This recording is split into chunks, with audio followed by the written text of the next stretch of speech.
Hello everyone. நான் உங்க Vijay Gautham. So இன்னைக்கான டாபிக் எதை பற்றி அப்படின்னு சொல்லி பார்த்தீங்கன்னா, முந்தா நேத்து ஸ்டாலின் சார், அதாவது 18ஆம் தேதி ஸ்டாலின் சார் வந்து அவங்களுடைய ஒரு கூட்டத்தில் வந்து மக்களை பார்த்து ஒன்று சொல்றாரு. அதாவது டிவிகே கவர்மெண்ட் ஆட்சி அமைச்சதுக்கு முக்கியமான காரணம் இன்ஸ்டாகிராம். ஸோ போய் மக்களை சந்திக்கல, வாக்கு சேகரிக்கல, அப்புறம் பூத் கமிட்டி செட் பண்ணல, பூத் பீப்புள் செட் பண்ணல, ப்ராப்பரா கேன்வாசிங் ஏஜென்ட் கிடையாது.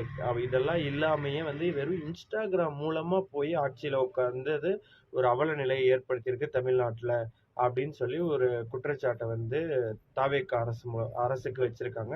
ஸோ விர்ச்சுவல் வாரியர்ஸ் அதை பார்த்துட்டு சும்மா இருப்பாங்களா? ஸோ அதுக்கு நிறைய மீம்ஸ் எல்லாம் போட்டுட்டு இருக்காங்க. பட் உண்மையிலுமே அவர் ஸ்டாலின் அங்கிள் சொன்ன மாதிரி அதுதான் நடந்துச்சா, இல்லை பிஹைண்ட் த சீன்ஸ் ஏதாவது இருக்கான்னு பார்த்துருவோம் வாங்க. ஸோ ஃபர்ஸ்ட் ஆஃப் ஆல் வந்து ஸ்டாலின் அங்கிள் சொல்ற மாதிரி பார்த்தீங்க அப்படின்னா, தாவேகா கவர்மெண்ட், தாவேகா வந்து விஜய் அண்ணா ஒவ்வொரு ஊருக்கா பிரச்சாரம் போகாததுக்கு காரணமே பார்த்தீங்கன்னா ஸ்டாலினோட கவர்மெண்ட் தான். திமுக அரசு கிட்ட பெர்மிஷன் ஒவ்வொரு தடவை கேட்கும் போதும் ஏதாவது ஒரு காரணத்தை சொல்லி அந்த பெர்மிஷனை கேன்சல் பண்ணியிருக்காங்க திமுக கவர்மெண்ட்.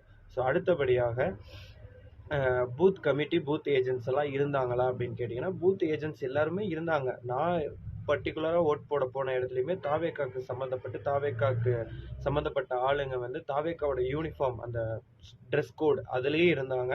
ஸோ பூத் கமிட்டி இல்லைன்னுலாம் ஸ்டாலின் அங்கிள் சொல்கிறது முற்றிலும் அது ஒரு தவறான செய்தி. அதுக்கப்புறம் பார்த்தீங்கன்னா, வெறும் இன்ஸ்டாகிராமை மட்டும் வச்சு நீங்கள் மேலே வந்துட்டீங்க, இன்ஸ்டாகிராமை மட்டும் வச்சு ஆட்சி பிடிச்சிட்டீங்க அப்படின்னு சொல்கிறாங்களே.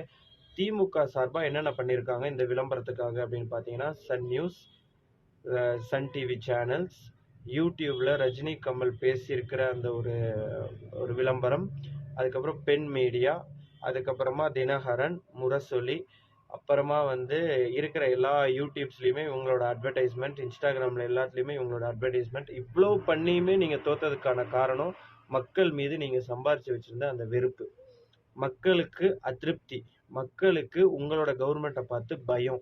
இந்த பயம்லாம் தான் விஜய் அண்ணாக்கு ஓட்டா மாறிச்சு தவிர, விஜய் அண்ணாவோட விஜய் அண்ணா இன்ஸ்டாகிராமில் இந்த ரீல்ஸ் போட்டனாலையோ, இல்லை விர்ச்சுவல் வாரியர்ஸோ, இல்லை ரசிகர்களோ எடுத்து தொண்டர்களோ ரீல்ஸ் போட்டனால விஜய் அண்ணா ஜெயிக்கல.